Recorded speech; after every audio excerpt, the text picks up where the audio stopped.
sound everywhere on. Hello, and welcome to the Civitai Friday guest creator stream. My name is Tyler. Man, today do I have a good one for you guys.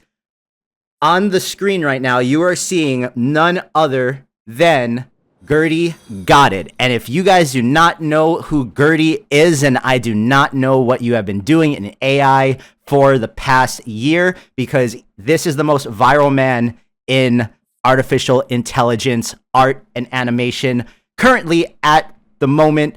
Don't at me on that if you think differently. So, without any further ado, we're going to keep this really cool and simple today. We're just going to talk to Gerde about what's been going on in the past year. Gerde, before we start talking about anything real quick, let me get a test from you so I can make sure Twitch can hear you perfectly good. Yeah, hey, what's up, guys? Glad to be here. This is gonna be fun. Twitch, can you guys hear Gerde? Give me some thumbs up if you got them. Boom, boom. Yes, Gerde sounding good. Okay, well, damn, man, I'm so excited. And let me just start this whole thing off first by saying congratulations, because you literally, and this couldn't have been more perfect timing for you to come on and for us to have a chat to recap this past year of what I'm sure has been nonstop craziness for you. You literally hit 1 million followers on that on the Gerde Got It Instagram account yesterday. Man, yo, I woke up at like 7 a.m. because new bedroom up top on this house. I got an east-facing window, so the sun comes right in and wakes me up like when it rises. So I woke up bright and early, and I looked at my phone as I usually do and just hit the refresh on my page. I thought I was still going to be about 2,000 away, and it just clicked to 1 million. And I was like really confused, and I scrolled down, and the post I had made the day before said 2 million on it. And I was like, oh, cool. Okay. Everything just happened really fast. So yeah, it was unexpected. I was going to do like a countdown to it. I was going to have a post ready. I was like, it's going to take a couple more days. I'll be able to get everything set up. And then, it just happened really fast. I'm actually, I am now 50,000 over 1 million. It really like shot up very, very quickly. Dude, it's so sick. Did you ever think when you started messing with any of this stuff that would actually be the case, and that this would be like the route that it ended up taking you? So interestingly enough, a lot of people, because my page originally, the first one I was at like, 2,000 followers, was my business page for just like photo video stuff. Because I was a freelance photographer and videographer for a number of years. And at a point, it was actually Jordan, who's my business partner and kind of manager now. We've been best friends for a long time, and he told me, he's like, you should archive everything on your page and have it just be the AI stuff for a while and just see how it goes. And I did, and a lot of people told me I was messing up, and this was back in the like Deforum days, and I got a little bit of success with it and grew like 1,000 followers, and was like, okay, there's something to this, but I never expected it to be all of this. Like, I just really liked doing this stuff and really liked making things, and it all comes back to my good friend Stephen Treba. He goes by Alter. He's an incredible musician. We're always working on stuff together. He showed me all of these tools originally, like Deforum and Warp and everything, and was just like, you should check these out. It might help with your videos and stuff. And here we are. Sick, man. So, okay, on that note, let's rewind. So, for the people that maybe are just getting introduced to you, tell us what you were doing pre-AI, and what was your first kind of like contact with it? What did you see that made you be like, whoa, that's cool, and made you like even jump in the first place? And then what was the first like AI tool that you ended up messing with? Right. So, pre-AI, making music videos in Seattle, Washington, West Coast of the United States. Making music videos and working at being a concert photographer, working at nightclubs, doing that stuff. Uh, been doing that for a number of years. Like I'm a camera op and I'm an editor, and I love doing that. I actually miss it a lot and have been getting back into it a little bit. Um, the first things I saw were the first tool I ever played with was I came across there was one that you could choose different tools and kind of like crudely draw, and then it would interpret each of like the different colors associated to different materials, and so it would make these like crude things. And I would use that to get ideas for design work for people's album covers and things because I was doing a lot of graphic design too. And that was like the first one. And then when Dolly 2 came out, I think I saw a post that Alan Resnick made. And Alan Resnick, if you're not familiar, made a bunch of the like Adult Swim off the air stuff. Mm. Uh, there's people in this house, unedited footage of a bear, stuff like that. And so I've been a big fan of his for a long time. He's, I'm a filmmaker at heart, and so I love his work. And so when I saw him posting the like weird stuff he was making with Dolly 2, I was like, this is really cool. And then shortly after that, I saw my friend Steven talking about Deforum, and I hit him and I was like, what is this? I want to do this. And he sent me stuff and he said I was the first person that was like serious about it. Like he sent it to me and I actually went and learned how to do it. And so we just got really into it for a while. He would come hang out and we would just have like render parties all night. Uh, yeah. So how do at what point did this look to you like of like something that you should continue to do because it might turn into something more than just like making these cool kind of like niche out there looking things on the side of what you're already doing with your video work and with editing and stuff.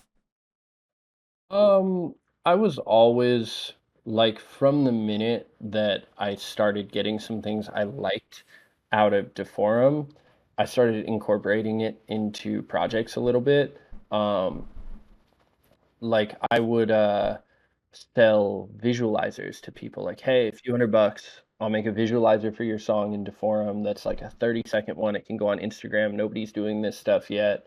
Because everything I do always swing back to how can I get an edge as a media creator, as an artist, Mm-hmm. because I'm out here trying to sell music videos. What makes me different than everybody else? Well, it was the fact that I was doing this stuff and nobody else out here was doing this. So it was, I would pitch it and be like, I'm going to do all this weird stuff in your music video and do that. And it was kind of hard to sell. Um, but then once I got into Warp made it a lot easier to sell because the video to video just looked so much better, but it was really hard to sell. I remember when I first got into or it was really hard to do. It was easier to sell, but it was such a hassle. The first Warp kit we used was version 5, and that was the free one at the time. And I remember trying to do like a 30-second render, and it took 2 days on collab, like 48 hours straight on collab, because the notebook was just terribly optimized. And then it looked awful too. It wasn't good. Um, but at the time it was like the coolest thing we had ever seen, you know? Um, so it became viable when I eventually started paying for Warp.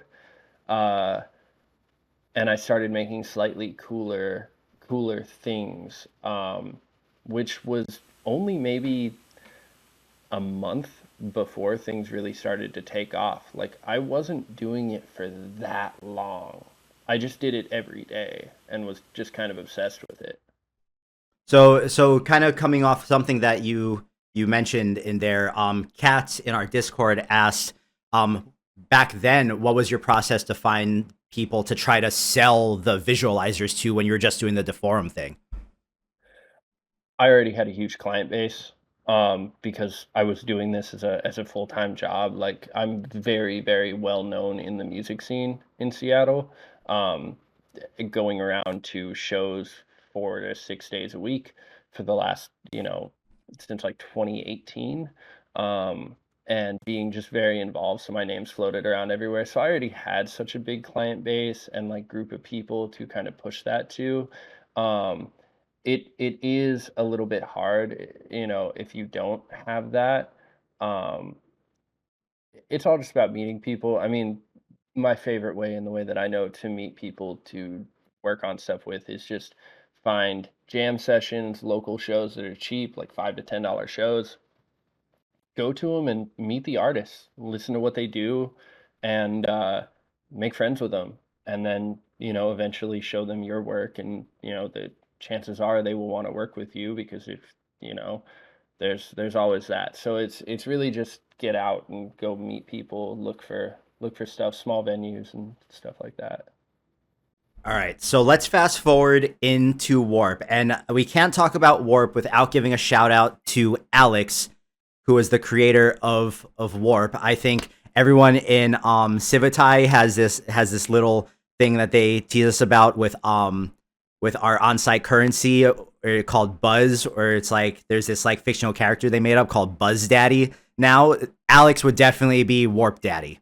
Like that is that is who Alex is. Be doing what we're doing right now if it wasn't for what Warp Fusion kind of brought to the table with everything. Would you agree with that?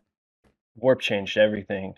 Warp absolutely changed everything. Like to anybody that was back when we were doing Deforum stuff, Deforum had a video to video feature and it was garbage. It just didn't work at all.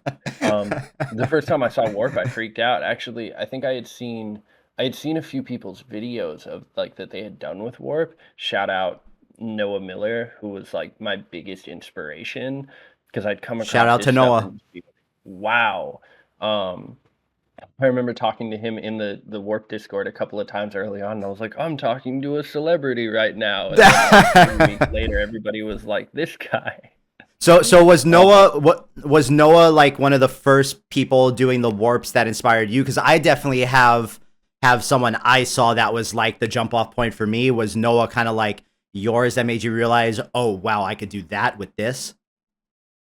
Yeah, Noah was, when I saw Noah's work, it freaked me out. I was like, this is really cool. Like Noah's stuff, Noah was the guy when I was like getting into it. When I first saw his videos, I was like, I have no idea how he's accomplishing this.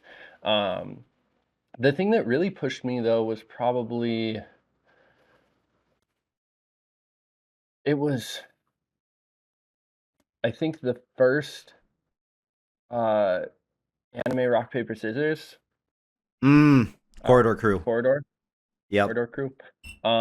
I saw that and I was like, dang, I'm gonna figure this out. And then I started doing image to image stuff. And I did image to image stuff for 3 days, and the entire time my friend Steven hassled me and said, what are you doing? Just pay for Warp. Just try Warp. And then I did, and immediately it was better. And you can go back on my Instagram and see those. It's like day 1 image to image, day 2 image to image, day 3 image to image, and then just suddenly the quality of it just goes way farther. Yeah. So here we have a question. I'm gonna pull up this Instagram link on my screen real quick. Yeah. Simply Focus asks if this video. Wait, I have to unfull screen your thing. Simply Focus asks if this video was done in Warp or in Deforum. No, that's a comfy video. That's a comfy video. Okay, yeah. Simply, you didn't go back nearly as far enough. Oh, you gotta go way back to find the Deforum stuff. It's you'll see the really early progression. It's like over a year ago. So okay, you get into Warp. Noah is your big inspiration, which by the way, mine was Willis. Oh yeah, I mean, love him. Willis is incredible. He's a dentist. Go get your teeth done. Yeah. Willis is sick, man. And one of the things that I mentioned this when I talked to Noah too, and I like mentioning it every time I talk to someone in some way, shape, or form, because I really feel like it's what our entire little very niche creator community is built off of here, is like the spirit of in some way, shape, or form passing it forward. Mhm. Willis, when I was getting started, I had reached out to him on Instagram because he used one of the dance videos I did to do a warp on before I even knew anything about it, right? And I reached out to him. I was like, "Hey, man, I just got a PC. Would you mind, just like giving me like 30 minutes of your time and helping me like just get this thing set up?" And he was like, "No worries, got you." And he did not have to do that. He didn't know me for anything. So shout out to him. And I know you, I'm sure would agree that just like the spirit of like community and everyone kind of like helping each other push this forward is something that I personally think lives really strongly in this community, more so than a lot of other creative communities that maybe look down on what we do as well. Yeah. Oh my God, somebody just dropped a picture in the chat. Dick, love it. Absolutely love it. But yeah, on to that point, I mean, it's what it always was. I would have like getting into Warp, watching Noah's work and seeing the notes he would leave in the Warp Discord, would get me excited about things and learn some stuff. But then what really made me learn was that like Kytra was in there, and I remember my Kytra. friend Steven told me, he said, I've never even talked to her, but just go in that Discord, and if you have questions, just search her name and read everything, and you'll learn how to use it. And Shout so out to Kytra, man. that was really what it was you just wanted to see what Kytra was doing, and then you would learn how to use Warp. And then it would be 3 a.m. and I'd be doing warps and sitting in the Discord talking to you, like, because that was right before that too. We'd just be kicking it in there at like 3 a.m. sending stuff back and forth. It was a time. That was a really special time because like it's all the same people still. I mean, there's more people now, obviously, but like all of us kind of, we really harbored this cool community, and it gets to be this really special thing now. Dude, shout out to Kytra. Kytra helped so many people figure out what the hell they were doing that like to right now there's at least like 10 or 15 people I can name off the top of my head that I know for a fact would not have the skill set they have if Kytra did not just like give all those free hours to help people with asking nothing in return. So shout out to Kytra. I definitely want to get her on here and talk to her about stuff as well. Yeah, the settings for the statue video, the first one, were directly based off of a setting sheet that she dropped in the Derp Discord, and I pulled it and played with it and tweaked it, but I would have had no idea because I was having a lot of issues with getting consistency and not getting the like the phasing kind of stuff between frames. And she sent some settings over that like worked really well, and that's directly where I like my videos got so much better immediately. I think you can find that one on there. The first on my Instagram, there's a video of a ballerina spinning from a year and a month ago. Just a ballerina just like spinning, kind of, and she like turns into a robot as she spins for a second and then like turns back. That is Kytra's exact setting sheet. I pulled them, I made that video, I posted it, and then I started tweaking and getting excited and being like, okay, I can change these things. I want to get it more in depth. I want to do that. And you can see the growth from there. But that was the first like good warp I did that I was really proud of. Man, shout out to Kytra. Listen, before we get into statues, because we're going to statues next. Before we get into statues, we got a question from my friend and my colleague Maddie, who, for those of you that don't know, Maddie is the head of AI film and television here at Civitai, because we have a bunch of initiatives going in that direction behind the scenes that we are working on, and he is leading the charge there. He's also helping me with some of the social stuff in the background. But Maddie asked, with the workflows that you've built now, and I think he might be asking both of us, are there any projects from when you just started that you think you would be cool to go back and that you think would be cool to go back and redo or revisit given the type of capabilities we have now? Yeah. This has been a whole conversation about it being so close to the year anniversary of Hmm. like blowing up. Um, and now hitting 1 million followers is, do I go back and redo the OGs, redo the one of Jasmine with the bounce where you walk song, redo the one of Manu, um, getting sturdy, um, and I've gone over that a lot. My issue now is though is that everything I'm doing is so based around like contemporary dance and being a lot more Hmm. somber and like relaxing, and so doing that stuff was, it feels a little gimmicky. Mm. But with that, I think I am going to do it. You just won't see it on the main page. You might see it on the story for the main page. To those of you that don't know, I also have multiple pages um, because uh, the main page was when I don't think something's good enough, and there's a lot of things that I don't think are good enough. It kind of just sits on my phone. Thank you, Mattyverse, for throwing Gerde Does It in there. There is also a third one, but it's much smaller, and it's called Gerde and Did It. and Um, Gerde Does It has 265,000 followers. This man just and I haven't doesn't posted on it stop. in 2 weeks. And Jordan was getting on me about that last night. He's like, "Hey man, you should give some love to the second page." I was like, "I don't have time."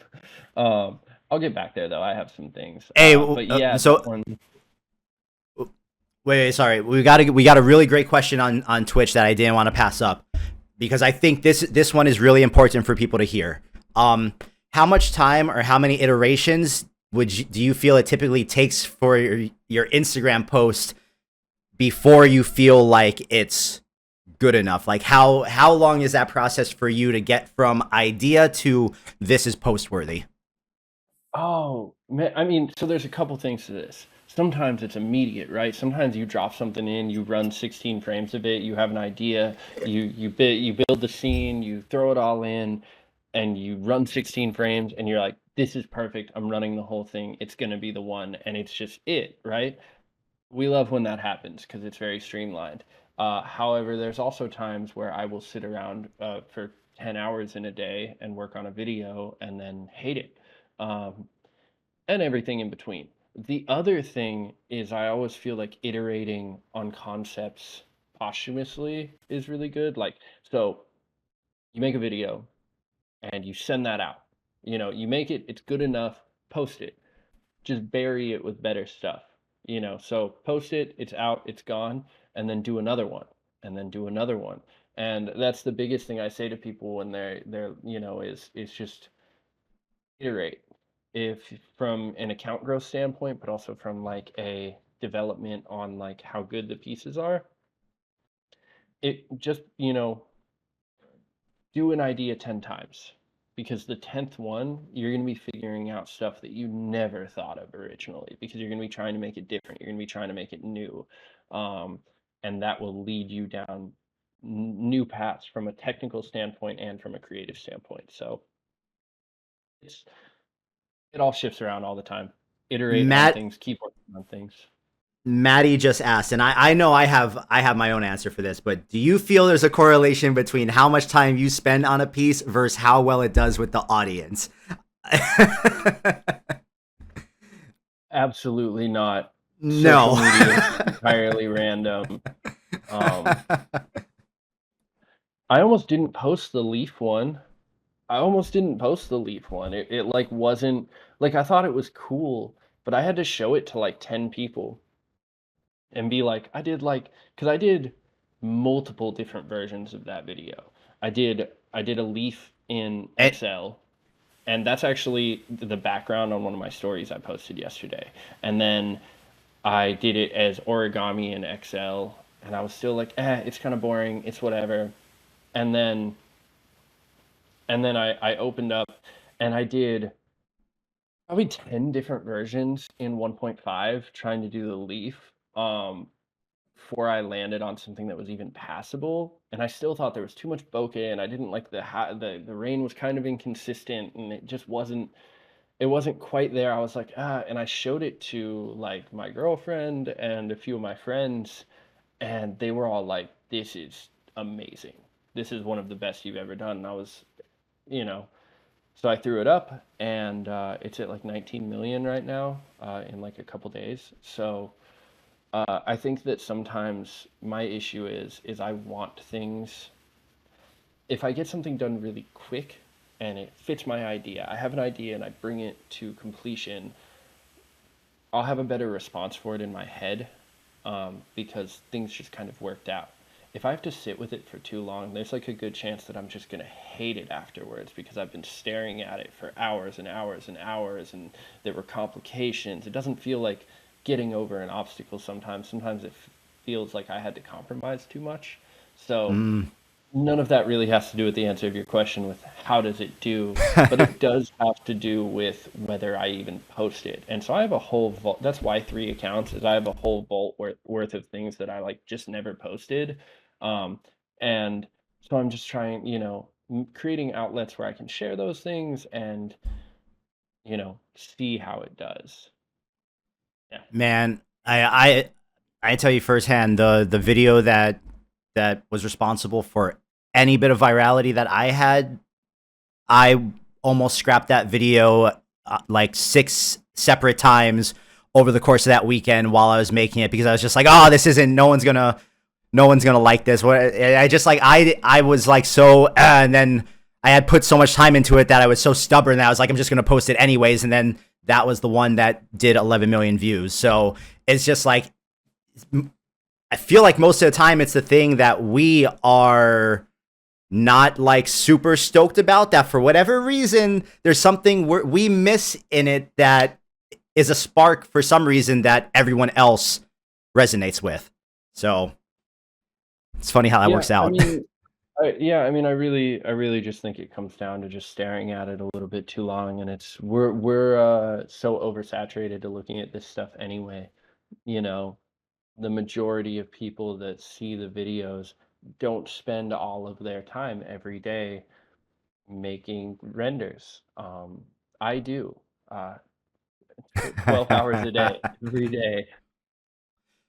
Okay. All right, man. Let's talk about the statues. Let's talk about the statues. So you get Kytra's sheet, you iterate on it, you go get yourself some Gerde Shout Got out, It statue shout out, I merch. have Gerde Got It statue merch on the website. You can get it, gerdegotit.com. Yeah, there's origami ones too and posters. So, from that.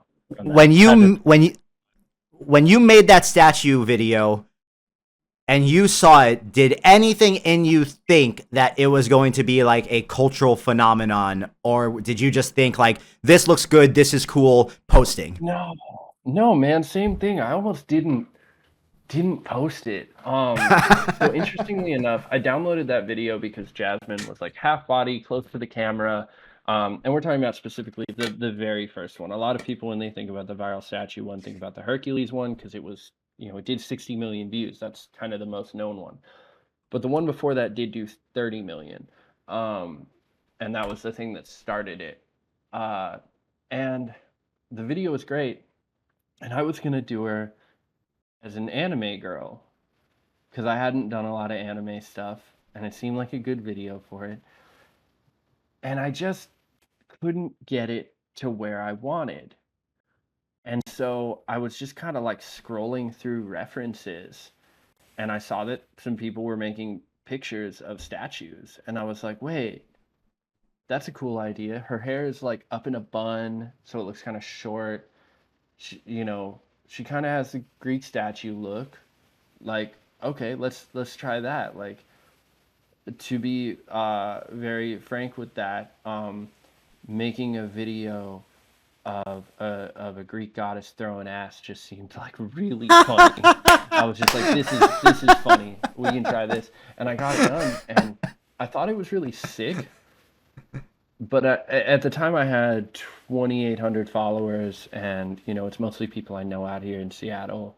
Um, And at the time, most of the stuff I was making, I was posting directly to Reels, because they used to have that feature on Instagram before they scrapped it for no reason. Um, and I was posting directly to Reels because I didn't want to like alienate my followers with stuff, who were more interested in like photos and things.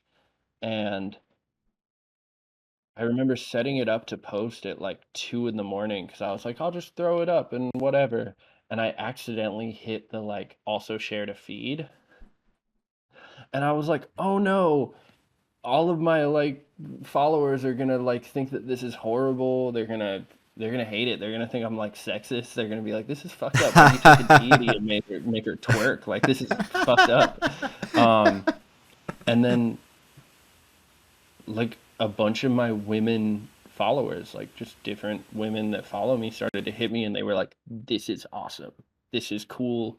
This is tight and like empowering. And I was like, oh, not like really sick. I mean, I made it because I thought it looked cool and I thought it was fun, but like I wasn't like trying to create that message with it. Not everything's that deep all the time, but like immediately, and this is at like 2 in the morning too, and I'm getting like response from people off of it, um, that it was something that they were getting something from and like gaining something, and a lot the thing is I'm an artsy fuck. Like I'm a filmmaker. I want to make movies. That's always what I've wanted to do. I'm a director. I'm a script writer. Uh, so I want to make things that are deeper than that. But this was not that. And then I was like, cool, it's doing well. The next night, I I had a show with my band, which has not gone any further, obviously, because things got really big. But I had a headline, uh, and I was sitting in the green room getting ready to go on stage when the video hit 100,000 plays, and I was like, "This is cool. This is really interesting. Uh, Sick." And then when I woke up the next day after that, it was at like a million, and I started to get emails in and flooded with messages and just moving. And at that point, I had already had a couple other videos lined up. There was like a guitar one. I did a Pedro Pascal, and there was a guy playing a beat machine, turning into some stuff. And I posted those. And then the video was at like 3 million. And that was like, okay, now I need to figure out what to do. And I talked to Jordan, and he started to hop on to help with email intake, and told me post a statue every day, every day. Change it up occasionally, try some different things, but like there's something here. And following that, I posted every day for 3 months. Um, while working on gigs, while traveling, I mean, people are calling me to go other places, but like, and there were multiple big hits in there. The three biggest were the first one that was 30 million, the Hercules one was 60 million, and then there was the one to that Makeba song did 47 million. It was the second biggest reel with that song out of the like 5 Ooh, million reels made with that song. ooh, Um, those are numbers. Those are numbers. yeah, yeah, it's people keep throwing in the pictures in the chat. This is silly. Retro, I appreciate you, buddy. Um, yeah, no, and that's the thing is it just kept there was one day that I got 80,000 followers in a single day. Every Mm. major company on the planet wanted to talk to me. Um, it was it was unbelievable. We were just having meetings every day and people trying to set things up and like hire me for things and uh yeah, it was All an right. unbelievable time. All right. So that's the upside of the statue thing. And obviously, you've now been able to parlay that into being able to do this full time as a freelancer, which, like, that is massively a big deal for all of us because it lets us know that everything we're doing, everyone in the chat and whatnot, like, if we keep at it, there is a path forward with this stuff. And it doesn't have to just be a hobby if you don't want it to be. With that being said, I want to talk about kind of like the other side of that coin with having a singular thing go so crazy culturally viral that now everywhere you look, everyone else are making statue videos trying to jump on what you're doing, but also, um, you know, there must have been feelings of feeling kind of like pigeonholed into, I have to make a statue. This is what I have to do, otherwise things won't continue. So talk to me about, like, did you feel any of that? If so, how did you deal with it? How did you deal with the people kind of taking your idea and trying to run with it to get their own virality going? I understand the trend hopping thing. It did take me a little while to like mellow out and be okay with that. For a minute I was a little like, hey, just stop. Like, and that was really when it came down to, I would see people take the exact same video as me and try and do the exact same thing with the same video. Um, Again, though, I'm okay with that. If you want to make your own thing, you want to do iterations, you're that inspired by what I do. Imitation is the biggest form of flattery, right? Like that's cool, you know. The one that got to me the most was people just straight up ripping my stuff and not tagging me and selling it as their own, making fake profiles of me. Fake profiles are crazy. There's a lot of fake profiles of me. Wasn't there a I'm not TikTok fake profile of you that was like selling water bottles on their TikTok even live, but they were saying that they were you? right. So their page was, it was a fake Gerde Does It page on TikTok, and it was just a bunch of my content ripped. But then they were live and they were selling like cups. Um, you can see that if you go on my TikTok or deep down on Gerde Does It. I think I shared it there too. There's a video of me being like, "What is this?" and like showing part of it. Um, yeah, that stuff bothered me a lot and continues to bother me.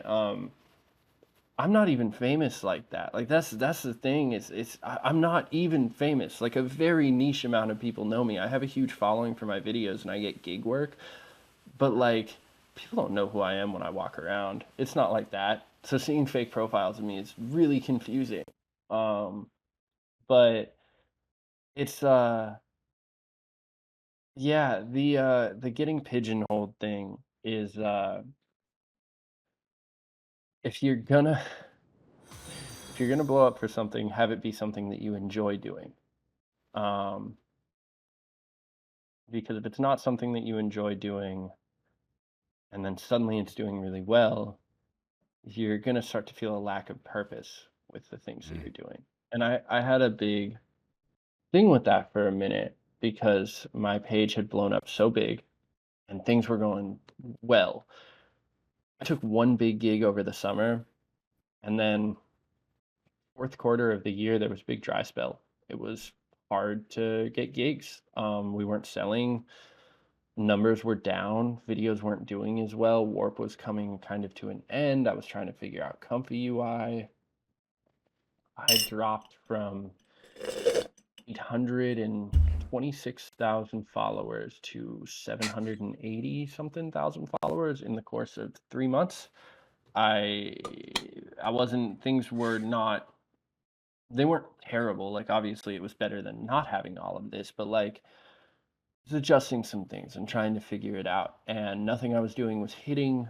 The videos weren't doing well. They weren't doing terrible. I was still getting a couple 100,000 views on everything, but like the growth had leveled out. And the biggest thing with that was when I was making statues every day and people were loving it. And after a while, people got bored of it. But they didn't like when I did other things. So at the same time, they hated that I made statues because all my videos were the same. But when I tried to do other things, they were mad at that because it wasn't what they followed me for. And I genuinely didn't know what to do. Eventually, I made some videos that performed a little bit better. There were a couple origami ones on the main page, and there were a couple origami ones on the main page. There was the like felt bird one. That one did really well. There were a few like that that like started to do better.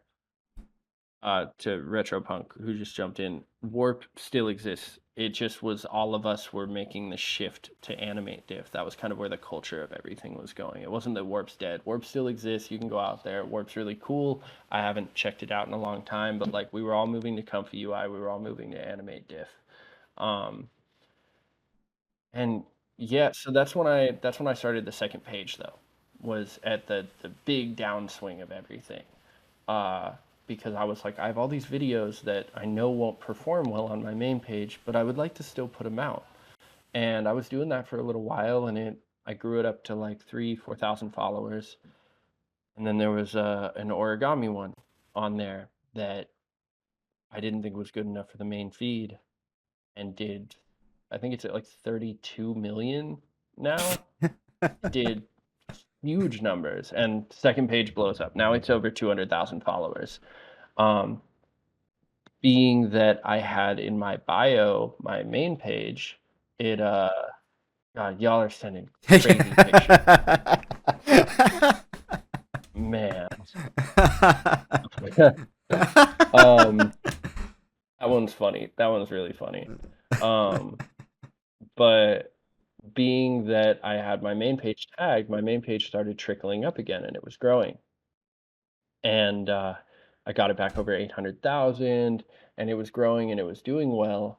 And I started to gain more confidence in stuff. And actually, at this point, what I started doing, you can kind of see the trajectory from a few months ago, was I started collab posting between the two um, a lot, because now I had this whole new community of people that followed me over here on the second page that were really engaged and really interested. And it started to kind of bridge the gap um, with the disconnect that I had with my following on the bigger main page. And once I did that, and I got a few doing really well, I was able to make that switch to people really enjoying what I want to do now, which is I want to make weird artsy stuff. I want to make plants dance and stuff, and the origami stuff. I want to make cute shit. I want to make Pixar movie ass things. That's why I got into it. I'm a big fan of claymation, like Wallace and Gromit's like my favorite. Like I want to make stuff like that. Um, and now people are like really excited about me doing that. And then I did the potted plant one, and that was the thing. I had already brought up the origami thing, but then uh well, I guess it wasn't just the potted plant. I did the underwater swimming one, and that plus the potted plants in like a 3 or 4 day sequence um shot the page right back up. And now it's like, I mean, the numbers are better than they've ever been.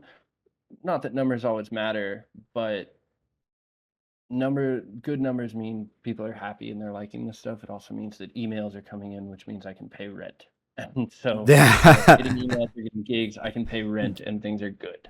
Instagram Dude, and followers are a metric, but yeah. let people know too that regardless of like whether your follower count is smaller or your follower count is bigger, um the drasticness of how much that pendulum that sometimes we seemingly feel like we have zero control over, right, can swing either in your favor or against it. No matter where you're at, that still can mess with you and mess with your head and make you question everything you're doing. And I know that guys like you, I feel this myself, I know you feel it too, is like the thing that kind of keeps us going forward is that we always, even if we get swept up in what social media wants from us for a moment, we always end up circling back to making things that we want to make and that we genuinely enjoy. No, I mean you're absolutely right. And that's and that's why, I mean, right now, where I'm at right now, in a new house I'm living in, with a view, and a 4-minute walk to like my favorite park in the city. And every day I get to wake up, hang out with my best friend, and make cool stuff.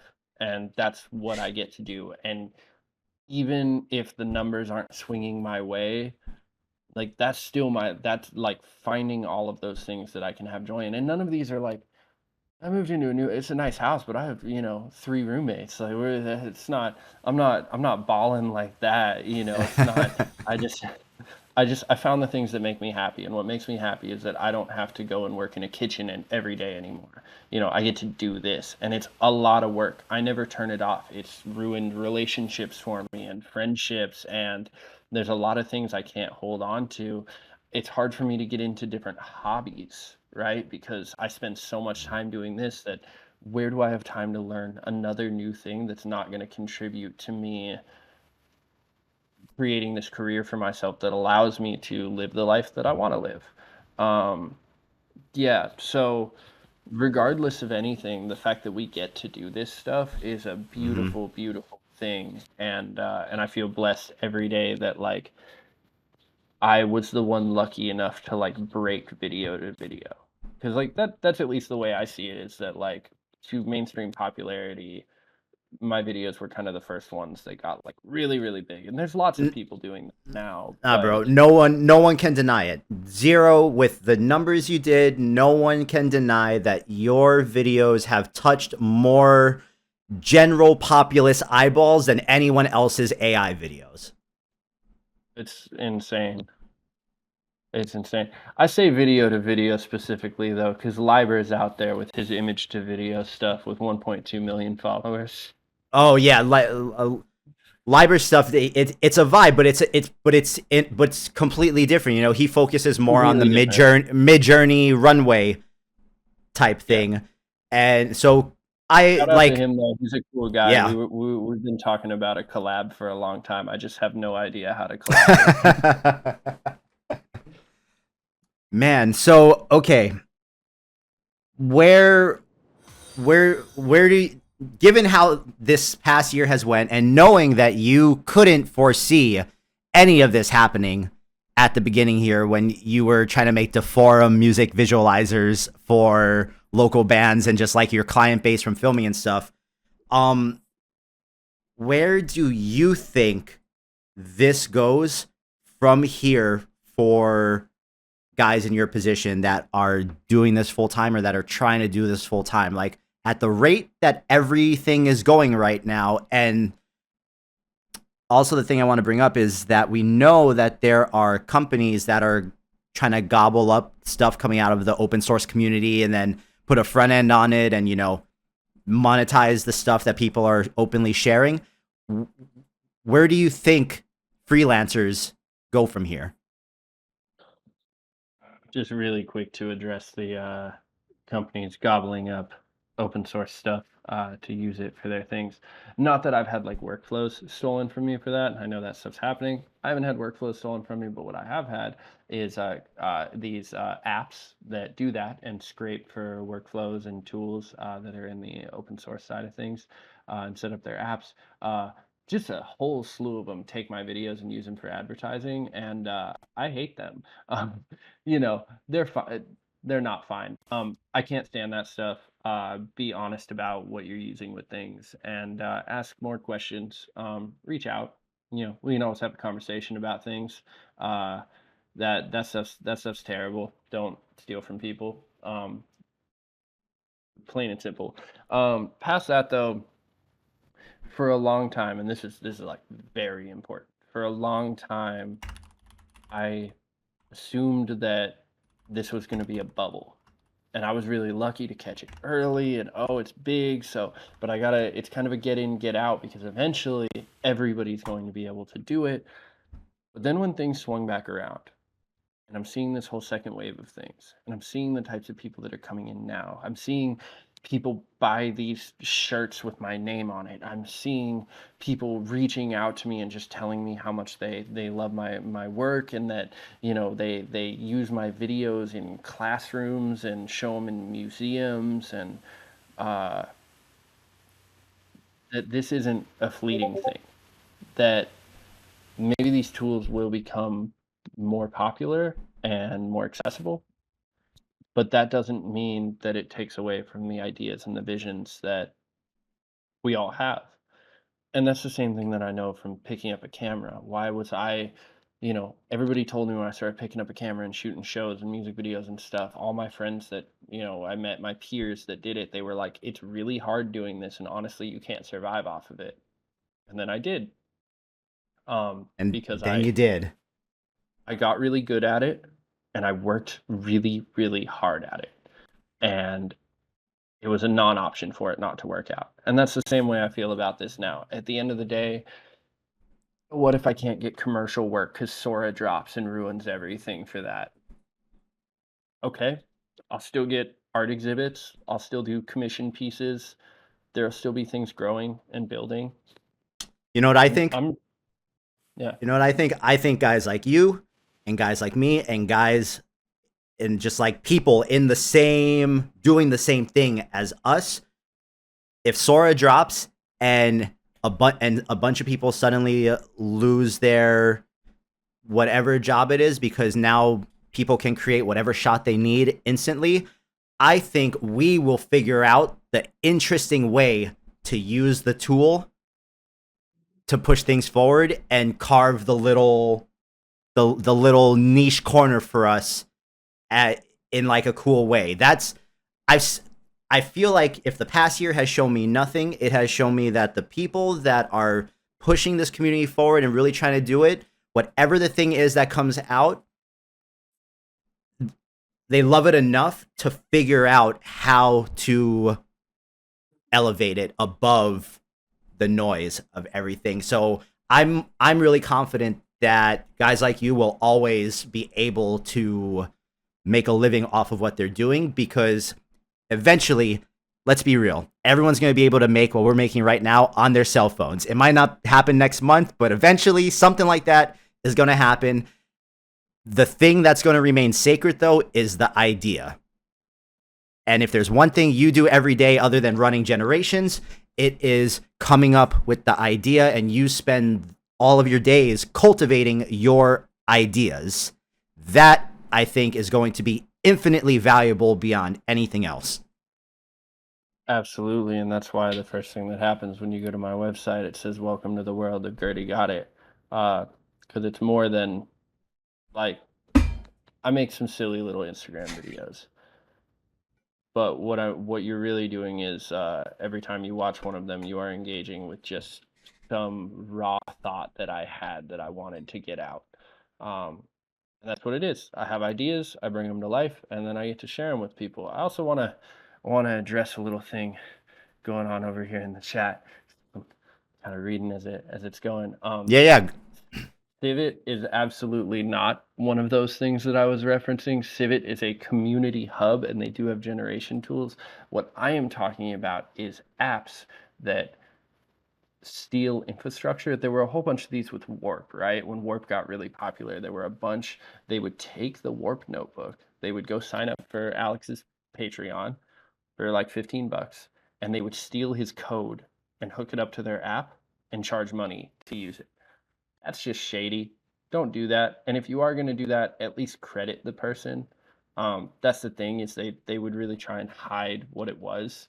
I don't like that sort of stuff. And then they would take my videos and use them to market their app and not credit me either, or talk to me about it, or take it down when I ask. I had to send at least a couple cease and desists to be like, hey, don't do that. So that's what we're talking about. Civit is a very different thing and a wonderful platform, and we should all use and support Civit. Yeah. On that note, remember Pixel Pusher, Jeru, when and for those of you that because I don't know if he's in the chat right now, but he was the one that made us almost have that Jabba the Hutt incident on the stream last week, and I had to save us from that picture real quick. But Jeru, I remember he had a video go viral of like this cyborg skeleton that he did of one of the like reggae guys like rapping into the microphone around from Warp around the same time the statues were going viral. And I can't tell you how many times that video popped up in an ad on my Instagram for one of the AI apps, and no one asked him if they could use that or whatever. And so like it's happening, and most of the time we don't even know what's happening. One of our friends sees it and tells us. Yeah, it's a quick get rich scheme. They pull the most popular trending videos and they throw them into an ad that routes through to the App Store for some thrown together app.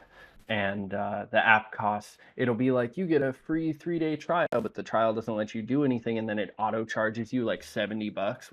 We're talking real scams here. They're terrible. Um, Mm-mm. and yeah, so we just avoid all of that stuff.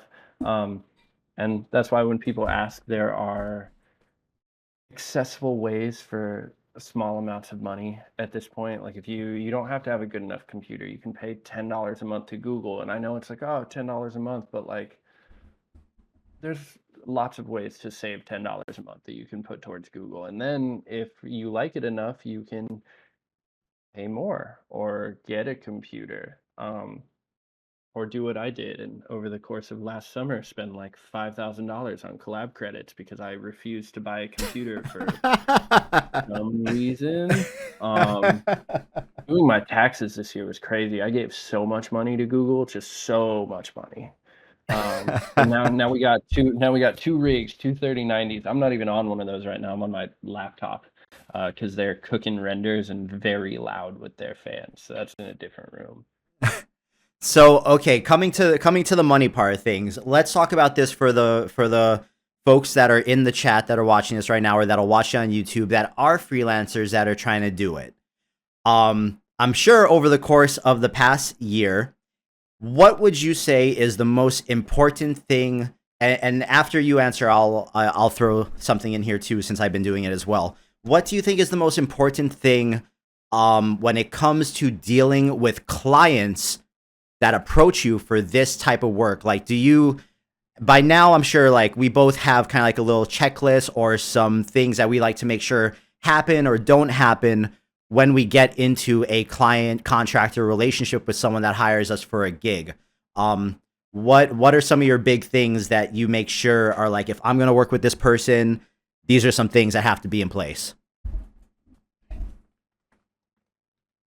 Contracts, contracts, contracts, and make sure you're very descriptive about your scope of work. And you don't need a lawyer to do any of that. Trust me, I went through spending thousands of dollars on contract lawyers early on into this because I was, looking at like big deals with big legal teams. Okay, I need to hire no.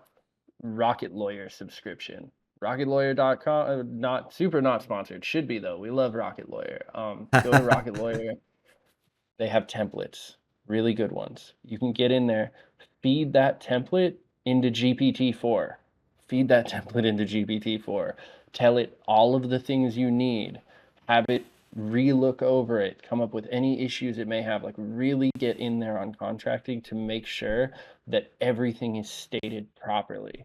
The second piece of this is deposits. If you Deposit. are not from the world of doing this sorts of, I don't I don't really I don't hop into any sort of creative calls, any sort of anything until there's money on the table. Um, the reason for that is I don't want to waste my time. This is outside of the artistry of any of the things. I need to pay rent. This is a business. If somebody comes to you and they say, "Hey, I want you to do this. How much would it cost?" You ask them for specs. Like, what exactly do you want it to be? Give me a rundown of it. You take that, you look it over, and you come up with your quote. 25% at least. So if it's a smaller gig, I usually do 50%. If it's a bigger gig, 20 to 25 is fine. And you say, I need this upfront as a non-refundable deposit. You give this to me, and that allows us to start talking like more. This is now we can really dive into, because anytime you take a meeting talking about creative stuff and what you're going to do on the project and spending time, you're working, and it should be treated as such. But like pushing through to that, if somebody is willing to put down a deposit, it means they're serious. Um, if they're not, if they try and run you around and they just want to keep talking and keep talking and keep talking, they're wasting your time. That, and the biggest reasons for that are if somebody's willing to promptly pay you, if somebody's willing to listen, and has no issues with you having a really, really locked down contract, they are they're going to be a good client, and they're going to be fun to work with, and it'll probably be a really good project, and everybody will get what they want. none of those things are true, it will be what we like to call a nightmare project. I Yep. have done a Yep. number of nightmare projects. I think we all have. Yeah, and the more of those you can avoid, the better, because once you go to spending months and months and months, I do not ask to be paid Mm-mm. by the hour. Never Mm-mm. Not ask by to the be hour. paid hourlies. Ask for the scope of work, come up with all the numbers on your own, and hit them with an amount. And the reason you do that is because if they are a return client, they might come back to you and ask for you to do another job, and they'll say, well, this is your hourly, right? You don't want that.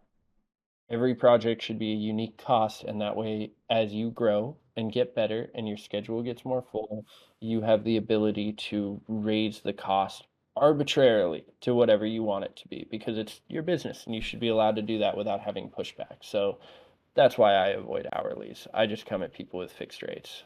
And also hourly is like it to me it makes no sense because I know that for me to do a high quality job will take me less time than someone they could get that's newer than me, but I shouldn't be paid less because I've put in all the time and effort learning how to do what I do well. So hourlies are like, guys, stay away from hourlies.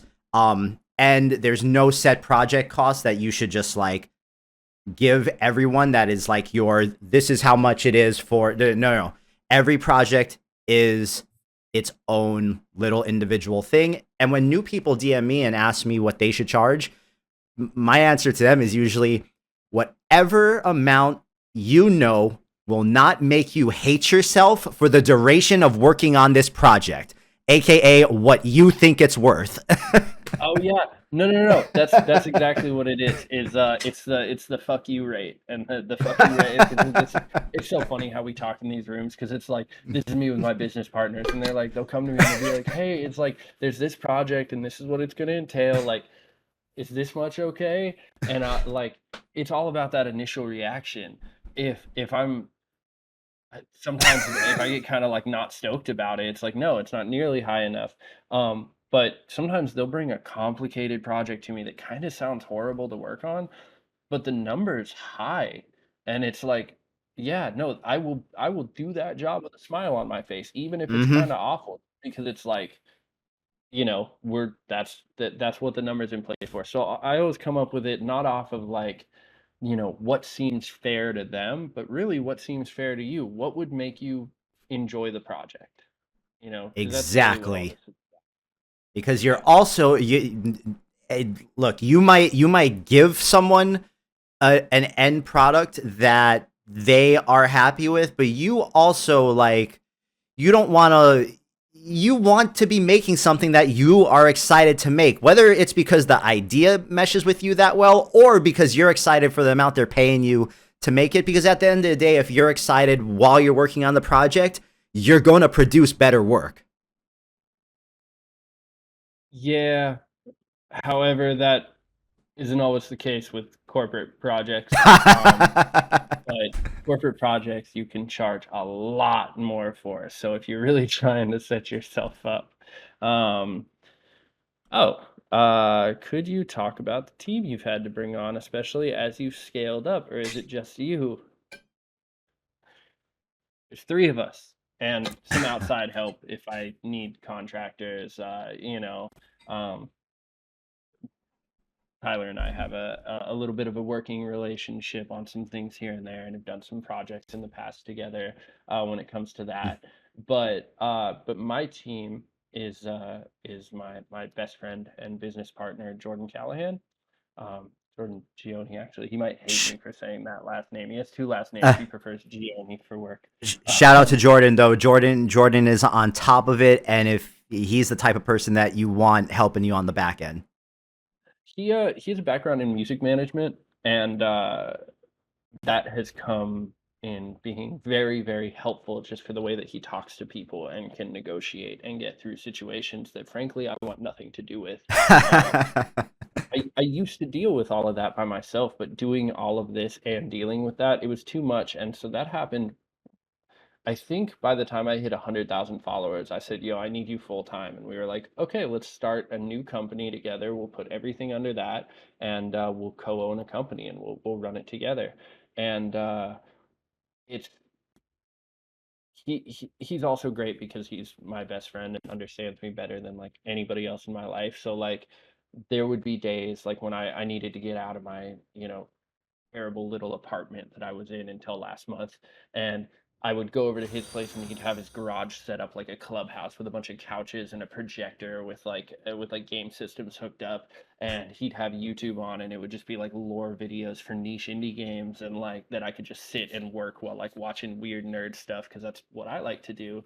And and he'd just be like, "It's all good. There's snacks here. I can go grab food if you need. I'm gonna be making phone calls in the other room. Like, do what you need to do. Let's keep going." And like, that is a very special thing to have somebody that like he makes sure I'm good, and that's the best. Um, and and then I also have I have a marketing director. His name's Chris, and he's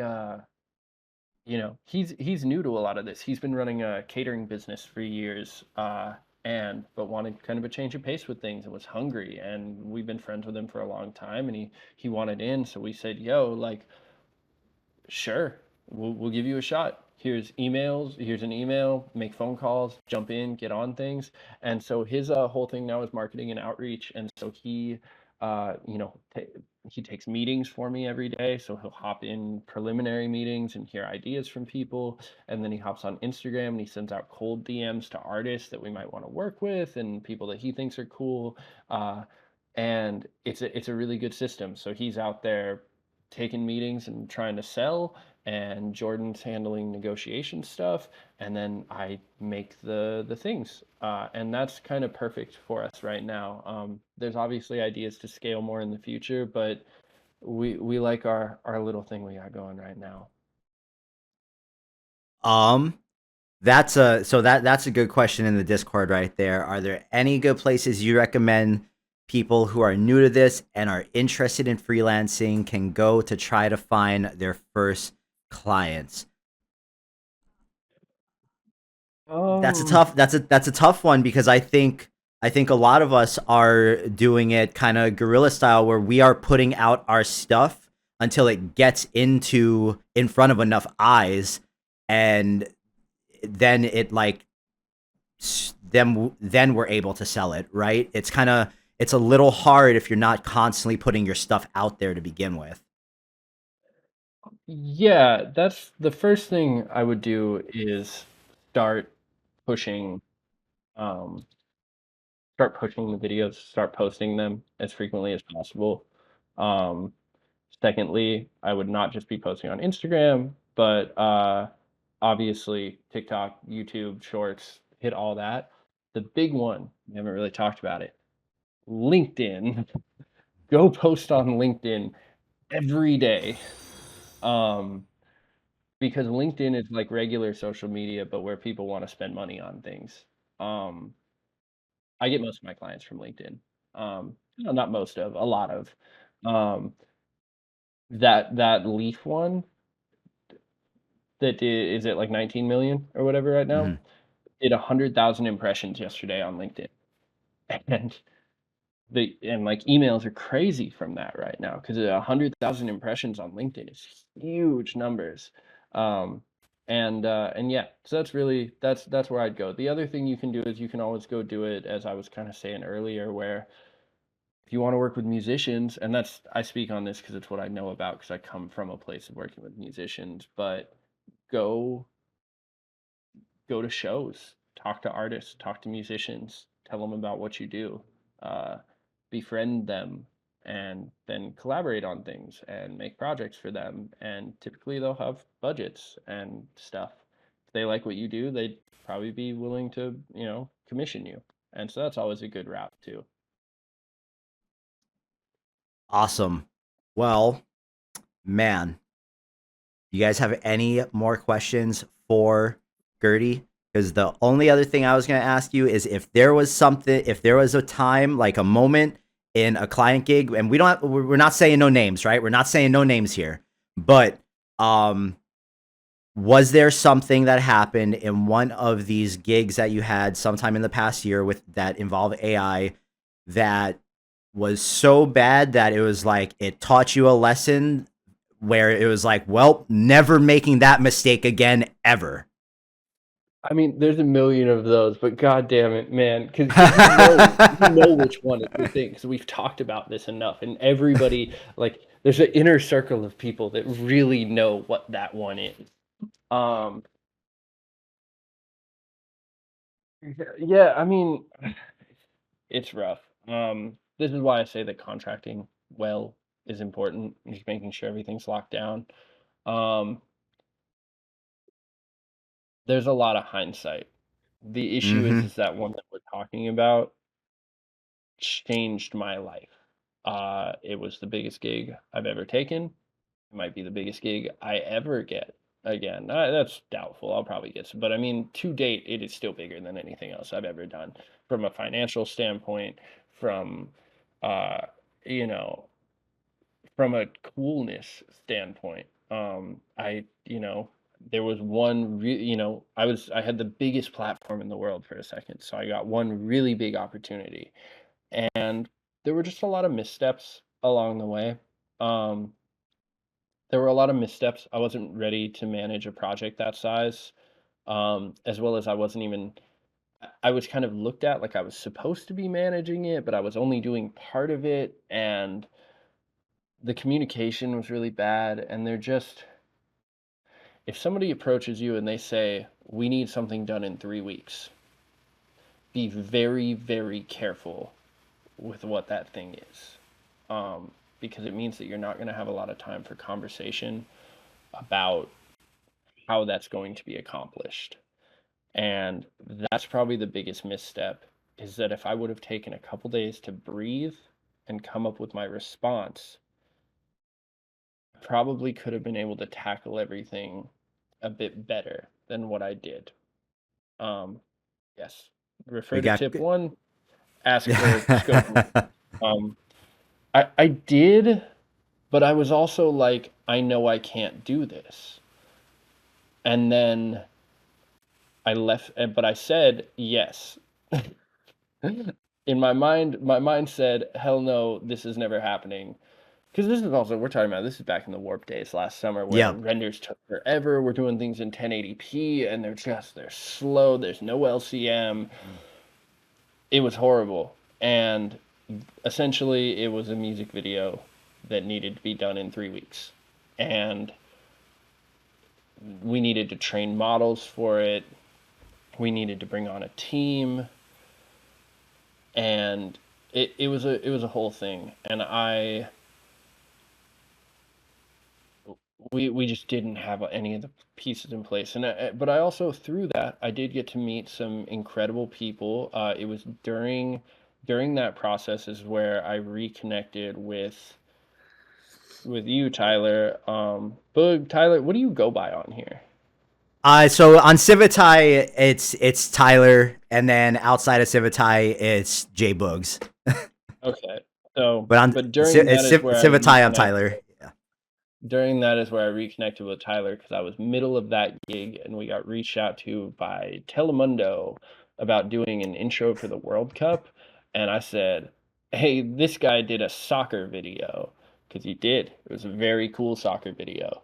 Um, and we reached out to you, and that's where we like started getting things going on that front. But yeah, the biggest thing that it came down to was I wasn't prepared for what it was, and so everything kind of went sideways. And the contract was written in our favor, but that doesn't really matter when people's lawyers won't hit you back.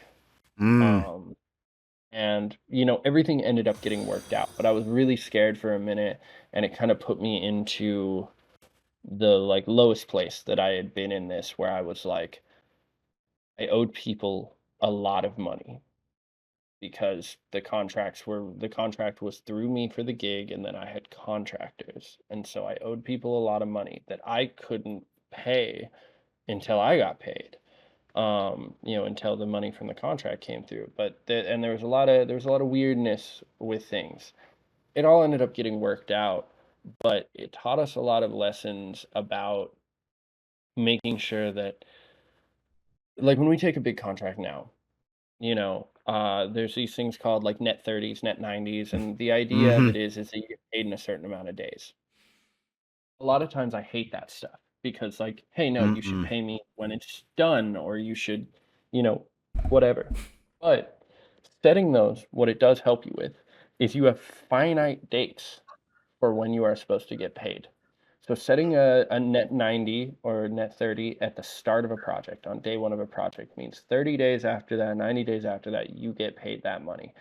In the contract, it says you need to be paid on that day. You can set that if you are not paid on that day, that there is an added cost for having to wait for that money. That can be a small amount added, which is an incentive for you, or it decentivizes them waiting to pay you longer and trying to screw Yep. you over. Um, because then you know when everything's going to get worked out. The worst thing you can have happen is having no idea when the gig is going to be 100% wrapped. Mm-hmm. That doesn't just have to do with when is the work going to be done, which is also important to know. You want to know when this gig needs to be done, but Yep. also when are you going to be paid out for it? Because I don't consider a gig done until the project, until the video's done, it's been released, and I have been paid. Paid. Because yeah, until you are paid, the gig is not done, and having that weigh on your mind of not knowing when that's going to be wrapped is the worst. Yeah, yeah. Yeah, no man. I totally agree with you. And dude, I the net 30 thing early in my freelancing, and not even just with AI, but with video stuff. The net 30, net 60, and net 90 were like things that I understand the safety net it gives you from the legal standpoint, but bro, if they're not willing to just give you the deposit up front and then have the rest be payable at the end, or if it's a really big gig and it's a sizable amount of money, have a certain percentage for the deposit, and then you guys set agreeable checkpoints or milestones throughout the project so that, okay, 25% up front, 25% when we hit milestone 1, which is this, and then the other 50% upon completion of the project, upon delivery. Like, if they're not willing to do that and they want to stick me in like we need this ASAP, but you're not getting paid until 30 or 60 days from now, I don't like that stuff. Oh my God, it Well, boils my blood. and see, when I'm talking about this, I'm talking about like significant amounts of money. We're talking Hmm. large contracts, big teams. That's when like net 30s and net 90s really come into play. If somebody tries to Yes. pull a net 30 on you for a $300 contract, you say, Nah. absolutely not. I don't care if your company does that. You will pay me 100% upfront. Pay me out of your PayPal and bill your company. And I did that to Lionsgate once, like way back in the day for a film gig I was doing. I got brought on to do marketing for was that Nick Cage movie, The Insane Way to Massive Talent, and I did some promo marketing stuff for it, and they were like, "Yeah, no, it's on like a net 60 or whatever," and I was like, "No, it's not, because I'm not, and I know you don't have somebody in this city to shoot, which is why you reached out to me, because my name got passed through the grapevine, and if you want me to do it, you gotta pay me." Here's my PayPal. Make a PayPal. Send me the money. Bill your company for it, and then you can get paid back in 60 days.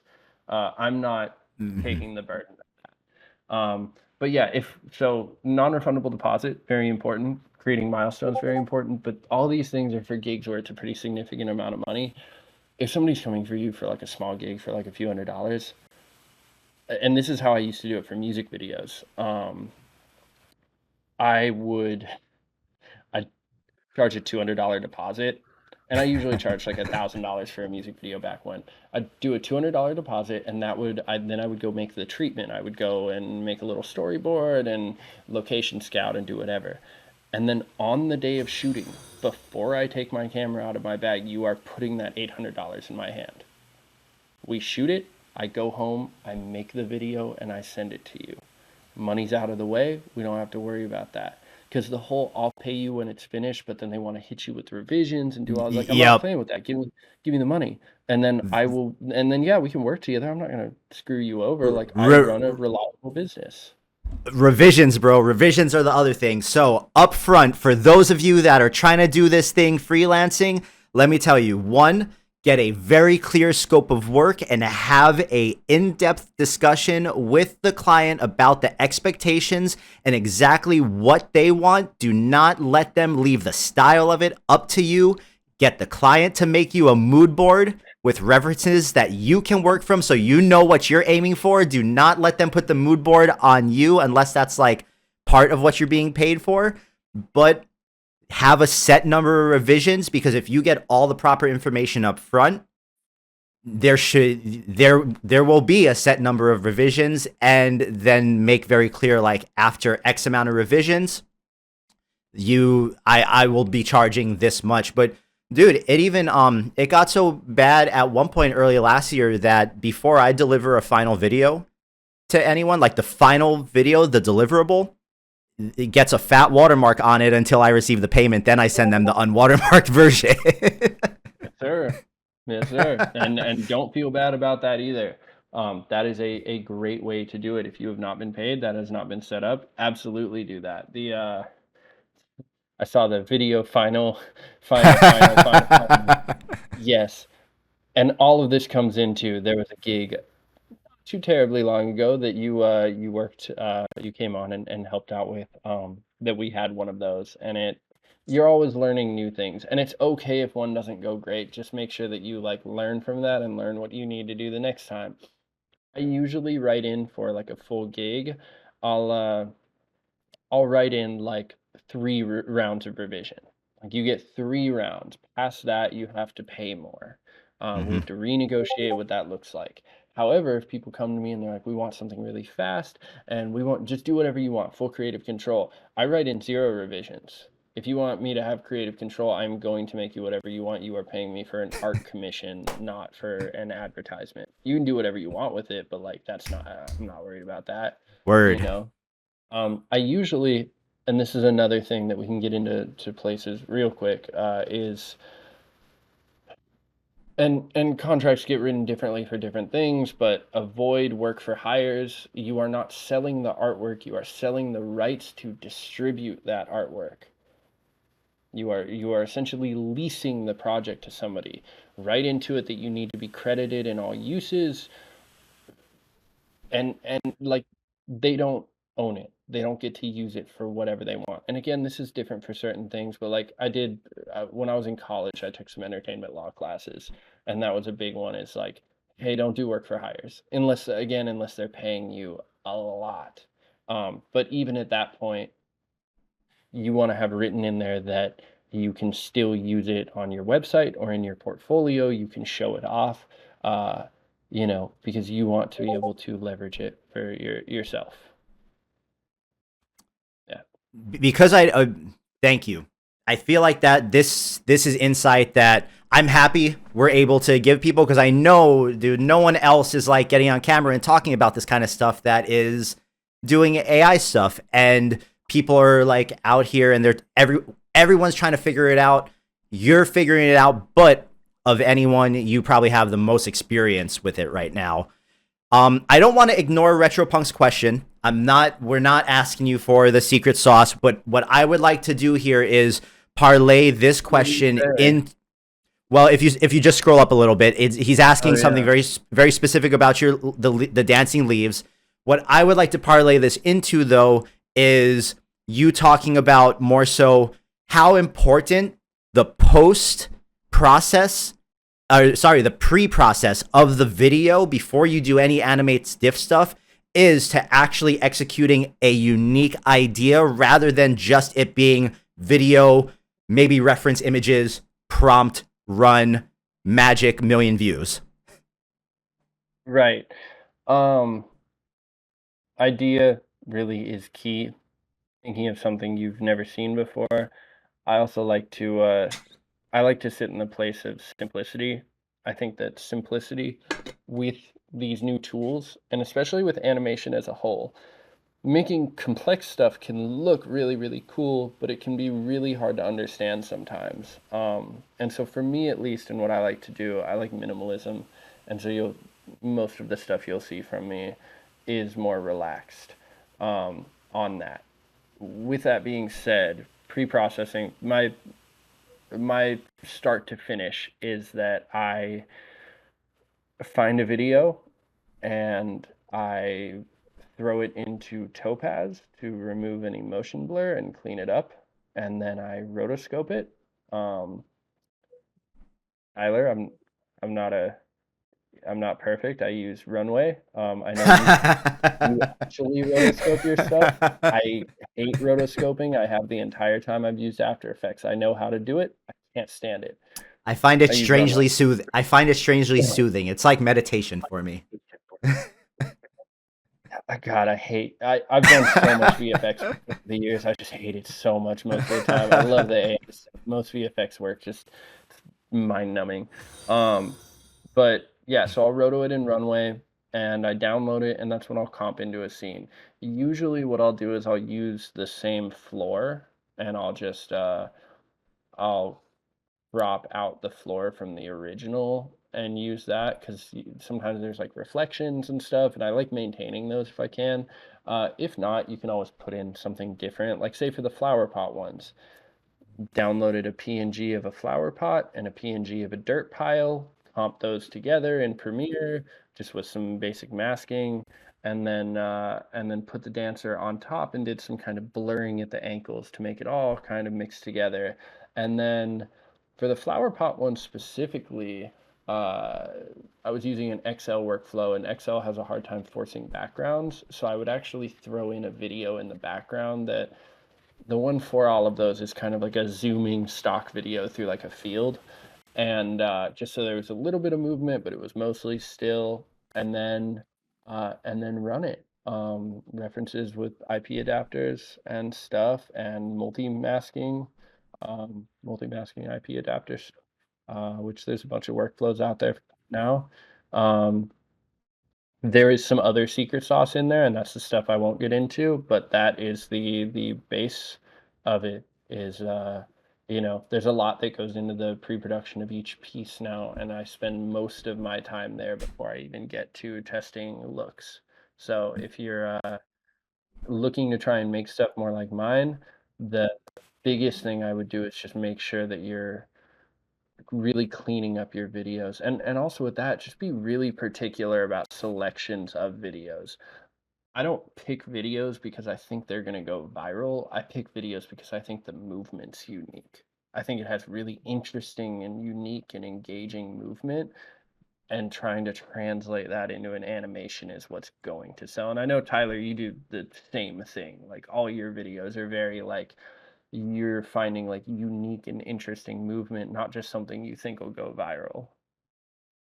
Yeah, I can't bring myself to like chase the virality, because when I was doing that during Warp earlier in the year, even pre like coming on board at Civit, and I had like, dude, there was like a 3 or 4, maybe even like 5 month time period during Warp where every single day I had a collaboration with an account that was larger than me. Every day for a really long period of time, more long than most people. Like, I barely had the fortitude to do it because I was still freelancing and full-time video editing and filming at the same time. But I made a lot of stuff that got a lot of views that I wasn't necessarily happy with, and that I felt like didn't say anything about who I was or what I like. It didn't have my voice in it because I was just like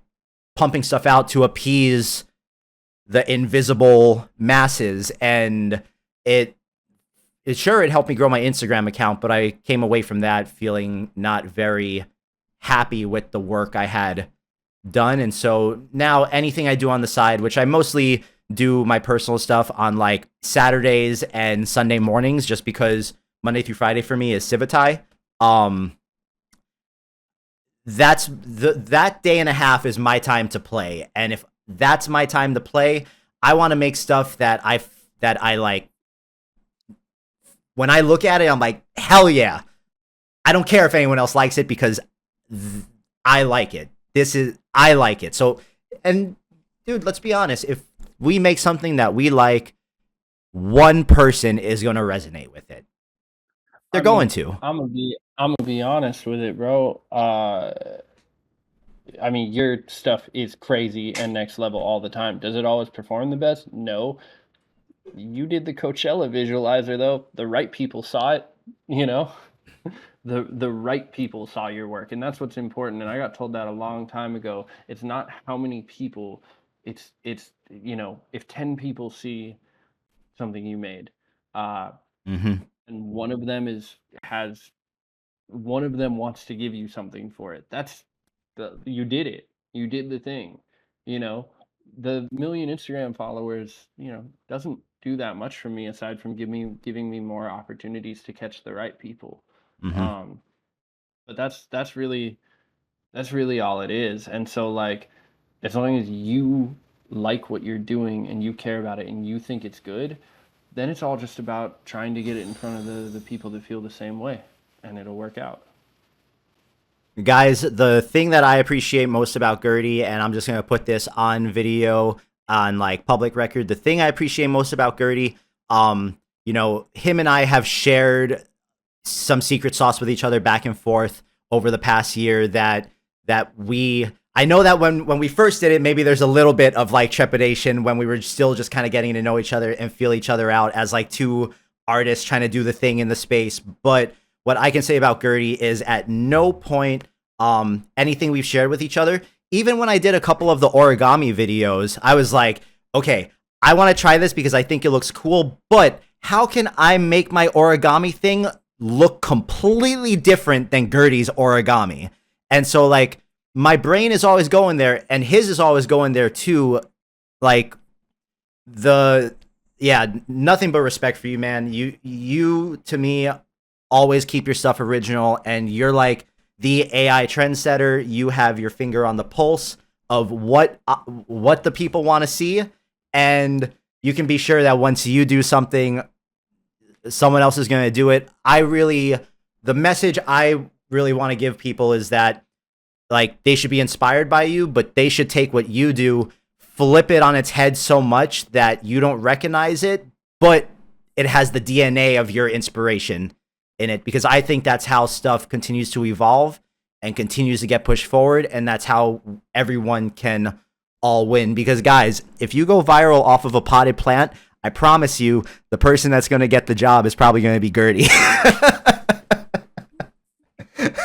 And that's exactly what it is make your own thing, find your own wave, because there are a lot of them. There's so many things that haven't been touched yet. You've said ideas to me, like when we were bouncing back and forth about comping different things together. I think when I did the message in a bottle one, you said one to me. I'm not going to say it in case you decide to still do it, but you said something to me and I was just like, oh my God, why didn't I think of that? That's such a good one. And like, because there's a million out there, and they're just go find the thing that you like, and again, just iterate off of it. Make 10 of them. It's okay if they don't do well, because it takes time. It wasn't the first warp video that I posted that like blew up. It takes a little while, but if you're consistent with it, um pretty much everybody that's been really consistent with it has gotten theirs, and it took you a while to get yours, Tyler. Way longer than I would have expected to get like a big one. But like, uh, when it did, it really went to the like 10 million people are hitting you about gigs. It was enormous, and like that's you know, if you put in the work and you really believe in the things you're doing, then it's gonna come. You were also talking about collabing a little bit. Collabing sucks unless you're doing it with your friends. And on that, in the next not too long, Tyler and I are going to be doing another collab. We haven't done one since both of us stopped using Warp. Uh, and we have a really cool idea. And we're going to do something really crazy and unique that plays into both of our styles. And it's gonna be tight. I think that last collab we did, I think that might have been the last warp video. that I did. I think that kind of like closed out Yeah. my warp era. Yeah, it was right there. We were like, this is as far as we can take stuff with Warp, and it looks so good too. Like that was a great that was a great video. It was Didn't this do very well, it was the but statue and like the alien monster thing I did, and we did it was like the fast cutting fashion video, right? yeah, exactly. And the Manolete collab on it too. That one was funny. Yeah, That one was funny. So wait, that was funny. Maddie asked us, how do we collab in practice? Does one person make the input and the other renders it? Um, so Gerde and I have tried to so like first we find a video, we agree on a video, we figure out the proper way to like split it up, and we come up with the general idea, and then we figure out who's going to do what. But we have to the challenging part with these things is figuring out a way to have both of your unique styles and voices in it and have it shine through while having the video be like cohesive and make sense. And that's always like an interesting thing to get over, but it's fun to figure out that process when you're working with a friend.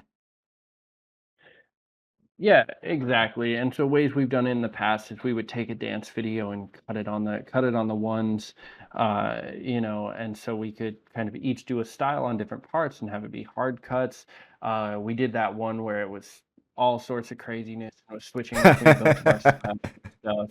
Um, this new one's going to be much more of a single cohesive piece, but we're going to be like building it and iterating on top of it together, until we get somewhere that we want to be with it. Uh, it's all different every time. I think the idea with collaborating on it is that any two people are going to bring different skill sets, and finding a way to use those together is really the way to do that. Agreed. Agreed. Man, guys, before we wrap this up and let Gerde get back to his Friday, does anyone else have any other questions that they would like to ask Gerde while he's here? Anyone in the Discord voice channel, Twitch, feel free to Yeah, type in this is any question. I never speak publicly like this, so if y'all have any like piercing questions about anything, it's gonna be like a while before I hop back in to do something like this. And best So believe this man only did it because I asked him to come and do me a solid because I knew that people would enjoy hearing what he had to say. and it's been a long time coming too for us to do something like this. Yeah. Um, can I clone you to make the Even clone for me? Um, that'd be sick. I would like a bunch of clones of me running around like the Gary vault in Fallout, just for like a bunch of Gerties instead of Garys. If anybody gets that, I'd be stoked. Um, I mean, uh, really, look, if nothing else, I really hope that what people took away from this conversation today is one, be original, and two, you gotta keep working because chances are it's not going to be the first thing you make. True. Um, it's not gonna be the first thing you make, and it's also okay if things don't blow up on Instagram. There are I didn't do this because I wanted to do that at all. It's a great like happenstance that it's like, okay, now I'm here and I can live off of this, but like I fell in love with doing this stuff. I would go and I would shoot a music video during the day. I'd shoot at a nightclub until 3 in the morning, and then I would go home and stay up all night doing renders every day because I loved it. And I was making no money off of render stuff. Um, I was doing it simply just because it was the reprieve from the rest of it. Like I just loved it so much, and it happened to work out. But like if you don't enjoy it, it's not worth doing. So start Mm-hmm. there. Start with enjoyment, and then just share the things you enjoy. Past that, to everybody saying thank you. You're welcome. I love being able to get to share some of this stuff.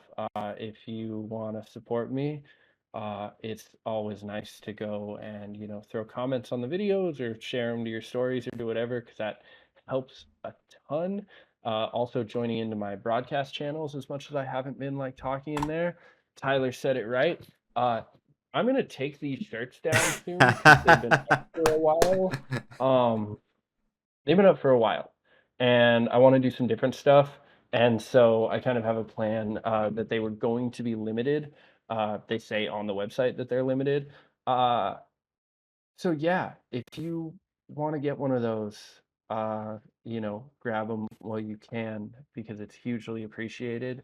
Um, I worked really hard on these along with my wonderful partner who also designed my website. Her name's Malia. Her name is listed on the website. She's wonderful. If you need website work, reach out. I don't know if she's watching right now or not. But she also helped design the shirts, and she's an incredible graphic designer and web developer. And yeah, I'm really proud. I've never had actual merch before, so I'm really proud of them. And yeah, The shirt I need from you is the potted plant from your video, and I need the text to say on it, I just want to make cute shit. That's I just want to. that's what I You need. know what? The plant one has been in the works for the last couple weeks.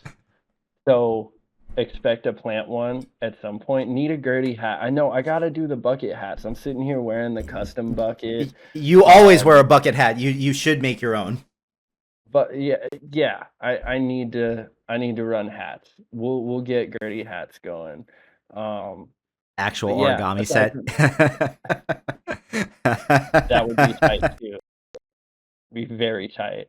But yeah, no, I mean, I can't believe how many people do we have in on Twitch right now? Are there a good amount of people? Twitch is at 600 people, and it has been at between 5 and 600 for the entire duration. That is crazy and humbling and appreciated. It's weird that people are so into what we do and come and pull up for this kind of stuff. And I really appreciate all of you. Um, I don't always respond to messages, but I do my best. If you go to my second or third page, I'm normally better at the messages on there because the intake's a little bit less. Third page being the best one, which is Gerde Did It. And if you go there and you want to say hi to me, if I find the time, I will say hi back. And you can also ask me questions there too. No guarantee that I'll respond at any point, but if I'm free and I see it and it's a unique question, I will reach back to you and help you out. Guys, Gerde's Instagram and his product page, the links are in both the Discord chat and the Twitch chat. Gerde, bro, thank you so much. You are definitely one of the people that keeps me on my toes and keeps me pushing forward to try to do the next cool thing for myself. Whenever I need a little jolt of, man, I'm slacking, all I gotta do is go to your page and I get right back to it. So, man, dude, thank you so much. Thanks for coming on and talking to us. Guys, I really hope you all appreciated it. If you are not following Gerde already, please go ahead and do so. This stream will be uploaded to YouTube on Monday, so if you want to go back and listen and recap anything, I really do think that there were a lot of gems sprinkled throughout this one that you're not going to see many other people in this niche doing what Gerde does, talking about, and I'm really grateful that I was able to facilitate this all for the community. Gerde, bro, thank you. Thank you. Yeah. Thank you. Thank you for everything. Thank you for just like pushing this stuff as far as you have. So, that is it. So, Gerde, hang out for a second. Twitch, guys, this has been the Civitai.com guest creator stream. We will be back on Monday with office hours with Ali. Be sure to check our schedule on twitch.tv/Civitai because we updated the schedule so that you know who the guest creators are for the upcoming weeks. Next week, real quick, let me just tell you guys, so you know while you're here, next week On the 17th, we have Dot Simulate coming on. And for those of you guys that don't know who Dot Simulate is, he is the creator of Stream Diffusion, the real-time stable diffusion implementation for Touch Designer. The man is a mad scientist, and I'm really excited to see what type of madness he's going to show you guys. So, Gerde, bro, thank you so much. Go check him out on Instagram, Twitch. We're out. Peace. Boom. Gerde, give me one more second here. Bam, bam, bam.